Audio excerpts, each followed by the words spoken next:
gouvernement du Burundi a une équipe de gestion des catastrophes naturelles. Je crois que dans le temps, c'était dirigé par un certain Jean-Marie Sabushimike. Je ne sais pas s'il est toujours le responsable de la commission qui gère les catastrophes naturelles. Les inondations de Katumba font partie effectivement des catastrophes naturelles.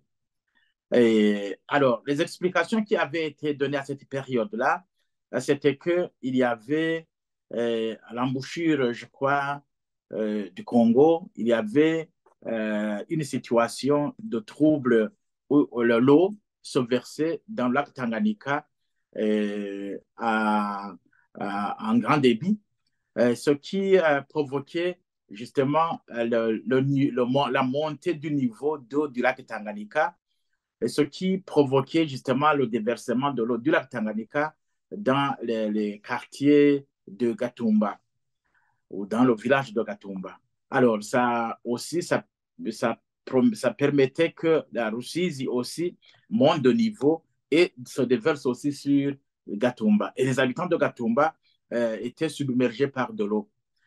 Alors, ce que devrait faire le gouvernement, c'est de déplacer ces populations vers un endroit plus sûr. Ça, c'est le rôle d'un État. Et déplacer les populations entraîne aussi construire des tentes pour ces populations, trouver des denrées alimentaires pour ces populations, trouver du matériel de base pour que ces populations puissent continuer à vaquer à leurs activités, que les enfants continuent à aller aux écoles et ainsi de suite. Il ne faut pas qu'il y ait arrêt des activités parce qu'il y a un tel phénomène. Mais la question qui se pose, c'est la capacité de cet État, de ce gouvernement, de répondre à ces urgences qui se produisent de la manière.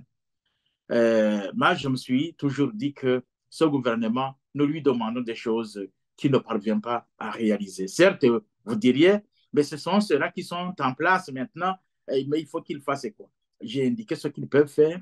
Alors maintenant, s'ils sont capables de le faire, qu'ils le fassent. S'ils doivent faire appel à la solidarité nationale ou à la solidarité régionale ou à la solidarité internationale, mais qu'ils le fassent. Pourquoi ils ne le font pas? Alors maintenant, je crois que c'est le moment de le faire. On ne peut pas s'attendre à d'autres actions particulières. Le gouvernement doit faire face à ses responsabilités et aider les populations qui sont en danger pour qu'elles ne puissent pas continuer à l'être davantage.